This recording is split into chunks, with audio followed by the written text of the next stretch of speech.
Good morning, student.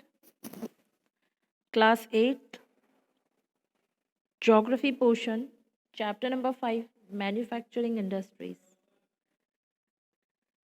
Now, in this chapter name is Manufacturing Industries.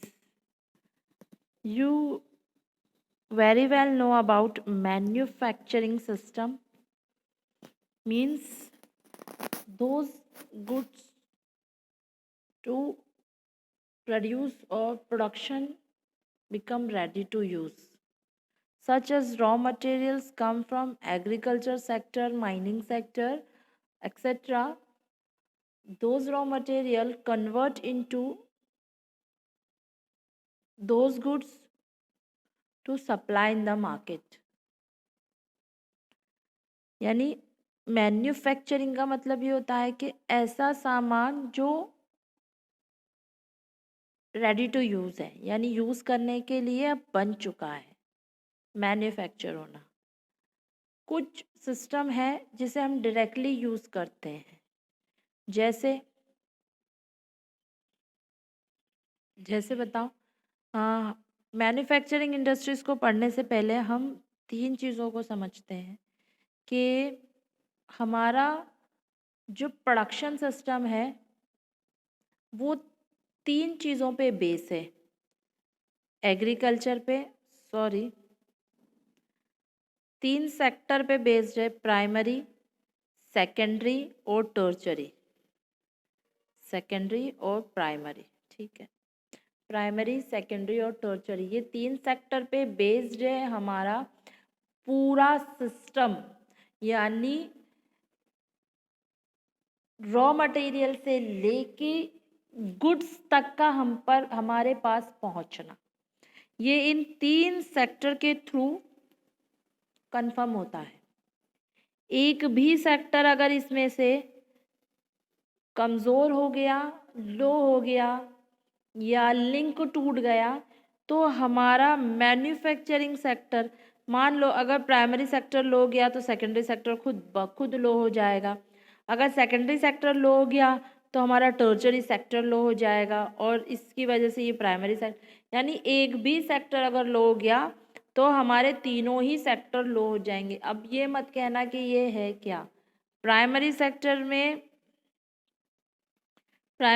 में all agriculture goods, mining के through निकलने वाले raw materials, squaring के through निकलने वाले रॉ मटेरियल्स, यानी जितना भी रॉ मटेरियल हमें सेकेंडरी सेक्टर यानी जो भी कुछ बनता है ना, कुछ भी बनता हो वो सेकेंडरी सेक्टर में आता है। कुछ भी बनता हो, किसी भी फैक्ट्री में कुछ भी बनाने की प्रोसेस मैन्युफैक्चरिंग कहलाती है, और जितना भी मैन्युफैक्चरिंग सेक्टर है वो पूरा सेकेंडरी सेक्टर में आता है।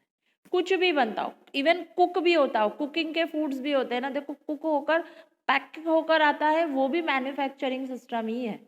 तो कुछ भी किसी भी सेक्टर में कुछ भी बन रहा हो ना, वो मैन्युफैक्चरिंग इंडस्ट्रीज होती है और वो सेकेंडरी सेक्टर में आता है। ओके।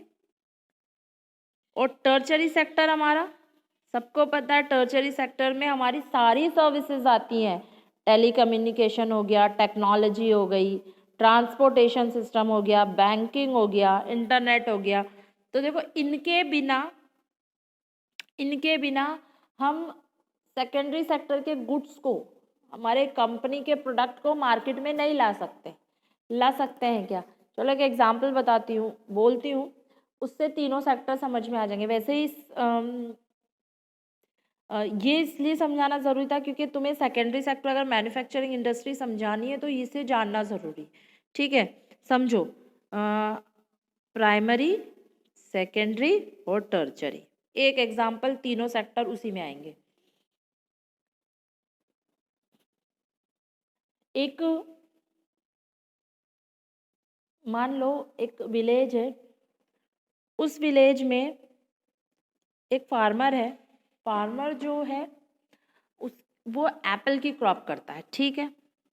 अब वो एप्पल की क्रॉप करता है तो वो अपने क्रॉप को हार्वेस्ट करने के बाद मार्केट में लेकर जाते थे, सेल करते थे, कभी उन्हें मार्केट वैल्यू से बिल्कुल डाउन प्राइस मिलती थी, कभी उन्हें हाई प्राइस मिलती थी। यानी एक सिस्टम नहीं था उनका कि वो उनकी क्रॉपिंग से उनको फ़ायदा ही हो। कभी कभी नुकसान भी हो जाता था, क्योंकि कभी कभी खरीदने वाले यानी जो मैन्युफैक्चरिंग इंडस्ट्रीज़ हैं, एप्पल कौन खरीदता है? या तो मार्केट में सोल्ड आउट होते हैं, या ज़्यादा से ज़्यादा कहाँ जाते हैं? वो इंडस्ट्रीज़ में जाते हैं, क्योंकि एप्पल का जैम बनता है, एप्पल से एप्पल विनेगर बनता है। तो बहुत सारी चीज़ें जो एप्पल से बनती हैं, ऑब्वियसली मैन्युफैक्चरिंग इंडस्ट्रीज़ खरीदेंगी ना उनको रेडी टू यूज़ गुड्स में बनाने के लिए, ठीक है। तो क्या हुआ, कभी कभी उन्हें इतना स्टोर करके रखना पड़ता है कि उनको वो दाम चाहिए होते हैं जो उनको एटलीस्ट थोड़ा बहुत प्रॉफिट दे सके। तो स्टोर करने के टाइम पे उनके एप्पल्स कभी ख़राब हो जाते थे, कभी क्वालिटी थोड़ी सी कम हो जाती थी। ऑब्वियस है ना, ये चीज़ें हम रख नहीं सकते। तो इनके जो थे, मान लो फार्मर है, उनकी एप्पल की क्रॉपिंग है, वो बहुत प्रॉब्लम में थे। तो उनके बेटे ने अपने फादर की प्रॉब्लम को सॉल्व करने के लिए, यानी यहाँ पर ये एप्पल क्रॉप हो रहा है तो ये प्राइमरी सेक्टर में गिना जा रहा है। अब इनकी प्रॉब्लम को दूर करने के लिए इनके जो बेटे थे, इन्होंने क्या किया कि अपने फादर की प्रॉब्लम भी दूर हो जाएगी, हमारी अर्निंग भी बढ़ जाएगी, हमारी यानी कमाई, हमारी प्रॉफिट भी बढ़ जाएगी। उसके लिए मैं क्या करता हूँ, छोटी सी स्मॉल स्केल इंडस्ट्रीज वहीं खोल लेता हूँ, जिससे स्मॉल स्केल इंडस्ट्रीज खोल ली इसने। अब अपने और किया किसकी, एप्पल के जैम बनाने की, ठीक है। तो ये एप्पल का जैम, अब वो एप्पल के, अब उस जैम के लिए वो एप्पल कहाँ से खरीदेगा, वो बाहर थोड़ी जाएगा। अब उसको रॉ मटेरियल तो वहीं मिल गया। यहाँ पे क्या हुआ, दोनों का फायदा हो गया, दोनों का फायदा हो गया ना। अब ये स्मॉल स्केल इंडस्ट्री, मैंने कहा था ना सेकेंडरी सेक्टर, कुछ भी बनेगा तो सेकेंडरी सेक्टर में आएगा। तो ये स्मॉल स्केल इंडस्ट्री कहाँ आएगी, ये सेकेंडरी सेक्टर में आएगी। तो अब ये सेकेंडरी सेक्टर ने क्या किया, डायरेक्ट रॉ मटेरियल कहाँ से खरीदा, इसने अपने फादर के फार्म से। एप्पल बनाने की, जैम बनाने की फैक्ट्री डाली, एप्पल्स वहाँ से खरीद ली। यहाँ से इन्हें भी फायदा हो गया, इनके भी डिमांड हो गई, यहाँ से इन्हें भी फायदा हो गया। प्योर घर की चीज़ इन्हें आराम से यहाँ वहाँ मार्केट में फिरना ना पड़ा, और घर का ही रॉ मटेरियल इनके काम आ गया। अब इन्होंने जैम तो बना लिया, ठीक है, इन्होंने जैम बना लिया भाई। अब जैम बना लिया तो अब इस जैम को मार्केट में कैसे बेचेंगे, बड़े बड़े ब्रांड है, किसान है और टॉप्स है, बहुत सारे ब्रांड है बड़े बड़े जो मार्केट में जैम को बेचते हैं, सेल करते हैं। तो अब ये जो है इस मार्केट में अपने जैम को लाने के लिए इस टर्चरी सेक्टर से कनेक्शन बनाएंगे। कैसे, ये कम्युनिकेशन बिठाएंगे, इनका जो फिर ये कम्युनिकेशन बिठाएंगे मार्केट से कम्युनिकेशन बिठाएंगे, और फिर ये ट्रांसपोर्ट के थ्रू मार्केट में अपना गुड्स सप्लाई करेंगे। फिर उस कम्युनिकेशन के थ्रू ये मार्केट वैल्यू पे अपनी थोड़ी बहुत लेस पोजीशन पे अपने जैम को बेचेंगे। और उससे भी पहले इन्हें जो इस स्मॉल स्केल इंडस्ट्री को लगाने के लिए जो लोन की ज़रूरत पड़ी, उन्होंने यहाँ से बैंक से ली। और बैंक कहाँ आता है, टर्चरी सेक्टर में। कम्युनिकेशन कहाँ आता है, टर्चरी सेक्टर में। ट्रांसपोर्टेशन कहाँ आता है, टर्चरी सेक्टर में। तो हुआ ना, तीनों सेक्टर एक दूसरे से जुड़े हुए हैं। Now let's start the chapter. Manufacturing come under secondary activity in which raw material are processed and finished goods are produced. Simple, value and utility is added to the raw material at the each stage of the manufacturing process. Simple. For example, when sugarcane juice is processed into sugar or silk thread, from the silkworm is made into silk cloth. It entails application of machines, tools and labors to produce goods and services for sale in the market. In the last century, the world has been tremendous growth in this sector. Simple है ना, उस example से सब समझ में आ गया कि ये क्या कहना चाह रहा है। ये पैराग्राफ ये कहना चाह रहा है कि मैन्युफैक्चरिंग इंडस्ट्री ऐसी इंडस्ट्री है जो सेकेंडरी एक्टिविटीज़ में आती हैं, जहाँ रॉ मटेरियल से फिनिश गुड्स बनाए जाते हैं, रेडी टू यूज़ गुड्स बनाए जाते हैं, वैल्यू और यूटिलिटी को ऐड किया जाता है, तब जाके वो गुड्स बनता है। जैसे शुगर केन के जूस से हम शुगर बनाते हैं मैन्युफैक्चरिंग इंडस्ट्रीज़ में, सिल्क वॉर्म से सिल्क बनाई जाती है। तो उस एग्जाम्पल से ये पैराग्राफ क्लियर हो गया। आगे चलते हैं। Classification of industries. Industries can be classified on the basis of raw material used, sized, finish goods and ownership. Industries को हम क्लासिफाइड करते हैं। क्यों क्लासिफाइड करते हैं? क्योंकि देखो एग्रीकल्चर सिंपल है कि जैसे तुम्हारी स्कूल की क्लासरूम्स हैं, 6 स्टैंडर्ड के बच्चे 6 स्टैंडर्ड में बैठेंगे, 7th के बच्चे 7th में बैठेंगे, तो एक स्टैंडर्ड वाइड डिवीजन हो चुका है आपकी स्कूल में। अगर ऐसा नहीं होता तो कोई भी बच्चा कहीं भी बैठ जाता तो एजुकेशन का सिस्टम पूरा ख़राब हो जाता। तो जिन बच्चों का जो स्टैंडर्ड है, जो बच्चे जिस क्लास में हैं, उन बच्चों को उसी क्लास में बैठना चाहिए। तो सिस्टम सेम इंडस्ट्रीज़ का भी यहाँ है कि जिस इंडस्ट्रीज़ का रॉ मटेरियल जिस सेक्टर से आता है ना, उन इंडस्ट्रीज़ को उन्हीं के नाम पे क्लासिफाइड किया गया है। जैसे पहला है रॉ मटेरियल के बेस पे हम इंडस्ट्रीज़ को क्लासिफाइड करते हैं, यानी रॉ मटेरियल जो जहाँ से मंगाता है ना उसे वही इंडस्ट्रीज पुकारते हैं। Agro based industry, agro word से ही समझ में आ रहा होगा, एग्रो वर्ड से ही समझ में आ रहा होगा, एग्रीकल्चर। तो एग्रो बेस्ड इंडस्ट्रीज उन इंडस्ट्रीज को कहते हैं जो एग्रीकल्चर से रॉ मटेरियल कलेक्ट करती है। Industry which use agriculture product as the raw material for manufacturing goods are known as agro based industries. Simple, sugar, jute based, cotton, textile, food processing and vegetable oil are same the agro based industries. वो industries जो अपना raw material agriculture से collect करती है वो agro based industries है। Next है mineral based industries.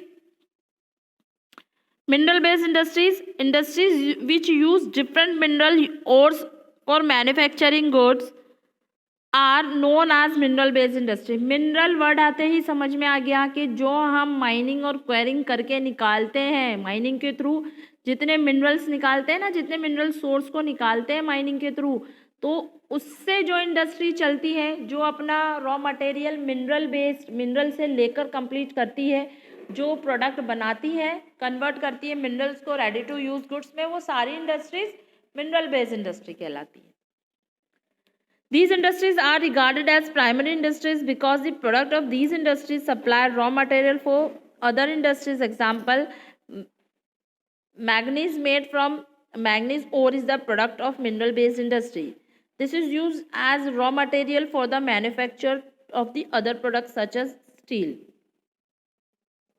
देखो कुछ इंडस्ट्रीज जो होती है ना, उन्हें हम प्राइमरी सेक्टर में भी डाल सकते हैं। क्यों डाल सकते हैं? क्योंकि माइनिंग के थ्रू जो रॉ मटेरियल निकल कर आया, हमने उस रॉ मटेरियल में से भी मैग्नीज को छांटा, फिर वो मैग्नीज को हमने अदर मैन्युफैक्चरिंग इंडस्ट्री में दिया, फिर वो मैग्नीज जो था वो स्टील बनाने के काम में आया। तो एक के बाद एक रॉ मटेरियल को हमने डिफर ही किया है, मतलब अलग किया है, तो हम उसे डाल सकते हैं। ऐसा कुछ पर्पस नहीं है कि डालना ही ज़रूरी है, ऐसा कुछ नहीं है। फॉरेस्ट बेस्ड, फॉरेस्ट आ गया, यानी फॉरेस्ट से कलेक्ट होने वाला सिस्टम, जिस इंडस्ट्री जो अपना रॉ मटेरियल फॉरेस्ट से कलेक्ट करती है वो फॉरेस्ट बेस्ड इंडस्ट्री कहलाती है। पढ़ लेते हैं। These are the industry which use forest based material from production.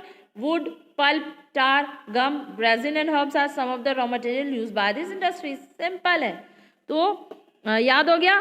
Basis of raw material industry 3 types की होती है, agro based, mineral based and forest based.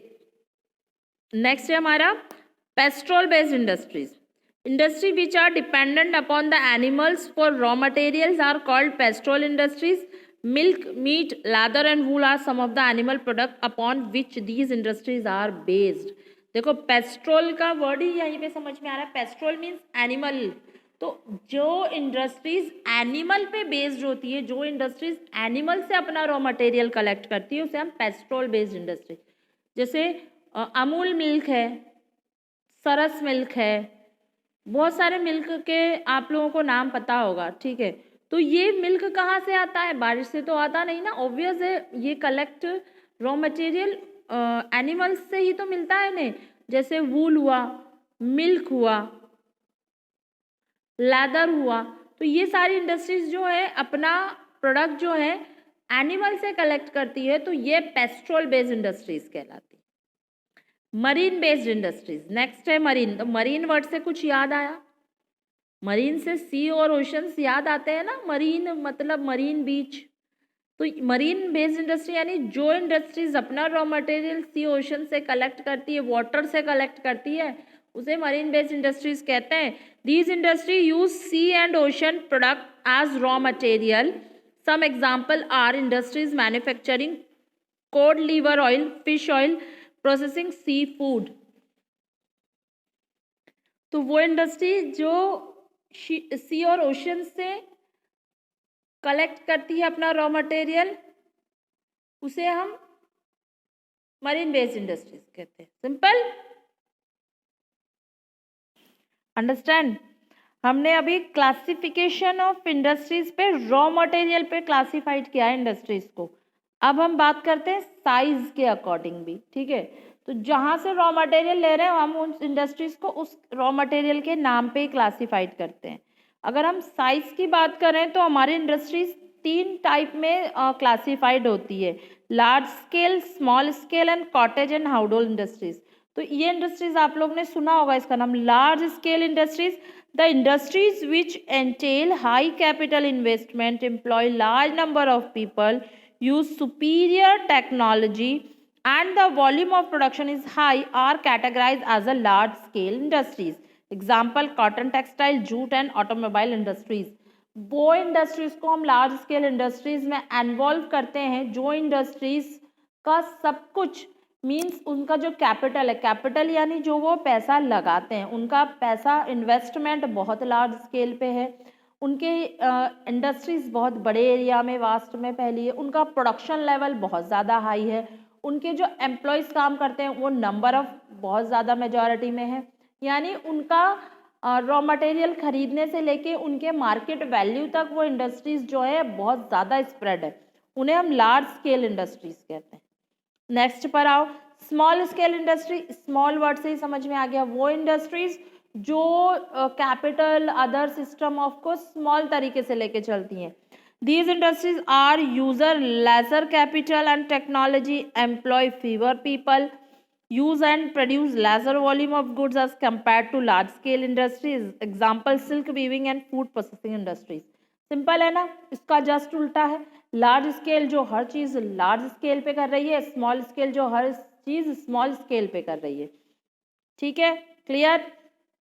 Cottage and house hold industry, house hold industry से कुछ समझ में आता है, पापड़ अचार बनाना जो करते हैं और डोर टू डोर सर्विस देते हैं, ये जो अपने पापड़ और अचार है यार तो डोर टू डोर बिकते हैं या फेयर में ये अपनी शॉप लगाते हैं, तो ये हाउस होल्ड इंडस्ट्रीज होती है। These are a type of small scale industries. Here capital and people engage in production and volume of production are even larger than small scale industries. Products are usually handmade, pottery making, basket weaving, block printing, papad and pickle making, etc. देखो house hold industries and cottage industries को हम small scale industries की तरह ही समझ सकते हैं, क्योंकि लेकिन इसमें स्मॉल स्केल इंडस्ट्रीज से भी बहुत कम कैपिटल लगता है, यानी कंपेयर करें स्मॉल स्केल इंडस्ट्रीज को तो हम कॉटेज इंडस्ट्रीज को उससे भी नीचे मानते हैं। यहाँ कैपिटल भी बहुत कम लगता है, यहाँ जो एम्प्लॉयज़ हैं एम्प्लॉयज़ बहुत कम होते हैं, ये बहुत छोटे लेवल पे आप प्रोडक्शन करते हैं, ऐसे नहीं बहुत लार्ज स्केल पे, बहुत छोटे लेवल पे प्रोडक्शन करते हैं, जैसे पिकल बनाना, पापड़ बनाना, बास्केट्स बनाना, पोट्री मेकिंग, तो ये हाउस होल्ड मैन्युफैक्चरिंग इंडस्ट्रीज होती है। ओके, तो on the basis of size are 3 types, large scale, small scale, cottage and household industries.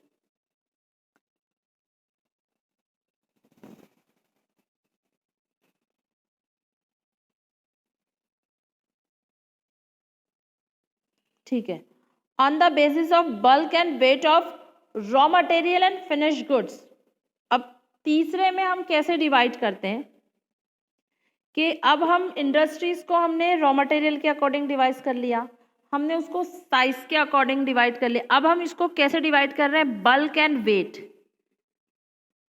यानी ऐसी इंडस्ट्रीज जो रॉ मटेरियल, कौन सी इंडस्ट्री रॉ मटेरियल ज़्यादा मंगाती, कौन सी इंडस्ट्रीज कम मंगाती, कौन सी इंडस्ट्रीज कम मंगाने पे भी ज़्यादा प्रोडक्शन कर रही, कौन सी इंडस्ट्रीज ज़्यादा रॉ मटेरियल मंगा रही लेकिन कम प्रोडक्शन कर रही, यानी बल्क और वेट के अकॉर्डिंग हम इंडस्ट्रीज को क्लासीफाइड करते हैं।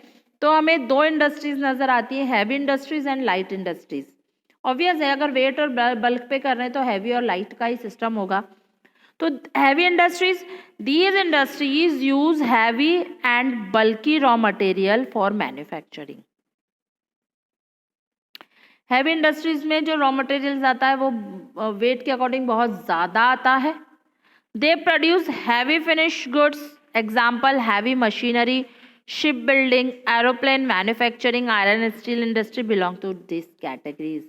यानी वो इंडस्ट्रीज जहाँ पर रॉ मटेरियल बहुत ज़्यादा हैवी आता है उसे हैवी इंडस्ट्रीज कहते हैं। जैसे देखो, जो मशीनरीज बनाती है, जो इंडस्ट्रीज मशीनरी बनाती है, मशीन बहुत हैवी होती है, मशीन बहुत हैवी होती है। एरोप्लेन्स के पार्ट्स बनाए जाते हैं, रेलवे के ट्रेन के पार्ट्स बनाए जाते हैं, शिप के पार्ट्स बनाए जाते हैं, और आयरन एंड स्टील इंडस्ट्रीज होती है। तो ऐसी इंडस्ट्रीज जहाँ बहुत जो रॉ मटेरियल से लेके गुड्स जो हम सप्लाई कर रहे हैं बहुत हैवी होता है वेट में, उसे हम हैवी इंडस्ट्रीज कहते हैं। लाइट इंडस्ट्रीज क्या होती है? Industry which use light raw materials for manufacturing and produce light goods such as electric fan mixes come under these categories। देखो, वो इंडस्ट्रीज जो बहुत लाइट रॉ मटेरियल लेती है और प्रोड्यूस भी करती है, तो बहुत लाइट गुड्स प्रोड्यूस करती है। जैसे अगर हम बात करें फैंस की, मिक्सर की, तो इसमें यूज़ होने वाला रॉ मटेरियल बहुत कम होता है, और जब गुड्स बनकर प्रोडक्शन होकर जो गुड्स रेडी होता है वो भी बहुत छोटा होता है और बहुत लाइट वेट होता है। तो ऐसी प्रोडक्शन जहाँ पर हम हैवी रॉ मटेरियल के साथ हैवी गुड्स प्रोड्यूस कर रहे हैं, हैवी इंडस्ट्रीज। ऐसी इंडस्ट्रीज जहाँ पर हम लो रॉ मटेरियल के साथ लो गुड्स प्रोड्यूस कर रहे हैं, वो लाइट इंडस्ट्रीज। ठीक है, आता है on the basis of ownership. अब ओनरशिप की बात करते हैं हम। ओनरशिप यानी जहाँ, ओनरशिप का वर्ड मीन्स होता है जहाँ पर मालिक कह सकते हैं हम, जो खुद का ओनर होता है, उसका जो मालिक होता है इंडस्ट्रीज का। तो ओनरशिप के अकॉर्डिंग हम इंडस्ट्रीज को कैसे डिवाइड करते हैं? Private sector industries, industries in which production is owned, governed and controlled by individuals or group of people are private sector industries. Example Bajaj Auto and Tisco, Tata Iron Steel Company। ऐसी industries जो private sector की होती है। Private word आते ही यही समझ में आता है कि प्राइवेट का मतलब होता है खुद का प्राइवेट, समझ में आता है ना प्राइवेट वर्ड से। यानी ऐसी इंडस्ट्री जिसमें किसी का कोई लेना देना नहीं, मेरी खुद की इंडस्ट्री है, या तो उसे कोई एक इंडिविजुअल लीड कर रहा है या एक ग्रुप ऑफ पीपल है जिन्होंने मिलकर इस इंडस्ट्रीज को खोला है, लेकिन इसमें गवर्नमेंट का कोई सिस्टम नहीं है, तो ये private industries. Public sector industry which are owned, govern and control by the government or the state are known as public sector industry. Example Bhilai steel plant. देखो, पब्लिक सेक्टर इंडस्ट्रीज का हमेशा motive ये रहता है कि पब्लिक के लिए profit देना, पब्लिक को प्रॉफिट देना। इसका मोटिव ये नहीं होता कि पब्लिक से प्रॉफिट लेना। तो पब्लिक सेक्टर इंडस्ट्रीज गवर्नमेंट ही चलाती है, इसमें प्राइवेट ऑर्गेनाइजेशन का कोई लेन देन नहीं होता। और भिलाई स्टील प्लांट सबसे बड़ा एग्जाम्पल है।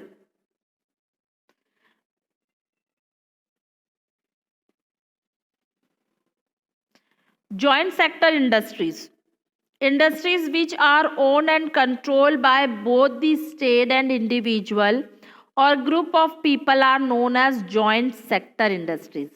Oil India Limited, Maruti उद्योग लिमिटेड। देखो, जॉइंट सेक्टर, जॉइंट से मतलब ही समझ में आ गया कि भाई किसी दो चीज़ों का जोड़ना, तो जॉइंट सेक्टर। तो ऐसी इंडस्ट्रीज जिसको प्राइवेट के लोग और गवर्नमेंट दोनों मिलकर चला रही हों, वो जॉइंट सेक्टर इंडस्ट्री। समझ में आया? Cooperative, these are enterprises that are owned and operated by suppliers or producer of raw materials, worker or both। example Sudha dairy, Anand milk union limited. देखो, कोऑपरेटिव इंडस्ट्रीज ये होती है जहाँ पर सबका अपना एक योगदान होता है, जहाँ पर सप्लायर्स भी इन्वॉल्व है, प्रोड्यूसर भी इन्वॉल्व है, और वर्कर्स भी इन्वॉल्व है। इस इंडस्ट्रीज को हम कोऑपरेटिव कहते हैं। कोऑपरेटिव यानी ऐसी इंडस्ट्रीज जो वाकई में इन सारे लोग, जैसे समझ लो एग्जांपल देती हूँ कोऑपरेटिव का।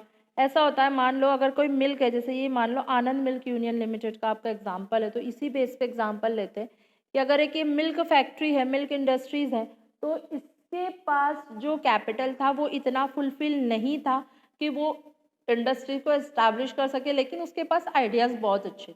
तो इस इंडस्ट्रीज ने क्या किया कि अपने जो सप्लायर्स हैं, यानी जो मिल्क जो सप्लाई करते हैं इंडस्ट्री में, उनसे कहा कि तुम हमें इतने बेसिस पे हमारे पास तुम्हें पे करने के लिए इतना पैसा नहीं है, लेकिन मुझे तुमसे रॉ मटेरियल चाहिए। तो भाई वो फ्री में थोड़ी रॉ मटेरियल देगा। तो उससे ये कहा गया कि तुम्हारा मान लो हमारी इंडस्ट्री अगर 100% की, तो तुम्हारा 5% तुम्हारा शेयर है इस इंडस्ट्री में, यानी जो प्रॉफिट होगा उसका 5% हम तुम्हें देंगे, लेकिन रॉ मटेरियल तुम्हें हमें एक मार्जिन लेवल की पेमेंट पे देना पड़ेगा।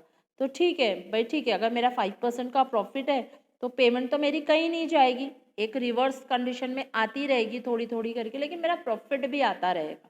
सिंपल है ना। तो यहाँ सप्लायर्स को ऐड कर लिया गया। जो प्रोड्यूसर है वो ऑल्सो इसके अंदर ऐड है, प्रोड्यूसर तो ऐड है ही, जो प्रोड्यूस करते हैं गुड्स को। उसके बाद वर्कर्स को भी इसमें ऐड किया गया कि भाई सैलरी जो है या जो मिल्क देते हैं उनको, या जो इस फैक्ट्री के अंदर वर्कर जो हैं जो काम कर रहे हैं, उनसे कहा गया कि भाई आपको देने के लिए सैलरी नहीं है, तो लेकिन आपकी सैलरी आपके पास आती रहेगी। कुछ टाइम के बाद हम आपको हमारी प्रॉफिट का 5% 2% जो भी है वो आपको डिवाइड करेंगे। तो अगर थोड़े दिन बाद अगर प्रॉफिट अच्छा खासा आता है तो बुरा नहीं है। तो ये एक तरह से मिलकर चल रही है, यानी ये फैक्ट्री जो है, ये इंडस्ट्रीज जो है, एक तरह से मिलकर चल रही है। तो हम इसको क्या कहते हैं, कोऑपरेटिव, कोऑपरेट करना। कोऑपरेटिव से मतलब ही समझो कोऑपरेट करना, यानी प्रोड्यूसर से लेके सप्लायर से लेके वर्कर्स तक एक दूसरे को कोऑपरेट करते रहते हैं और उनका शेयर होता है, उसमें प्रॉफिट होता है उस इंडस्ट्रीज में, तो हम उसे कोऑपरेटिव इंडस्ट्रीज कहते हैं। तो आज के लिए बहुत है, हमने इंडस्ट्रीज के टाइप्स पढ़ लिए, raw material based, basis of size, bulk and weight, basis of ownership. Thank you.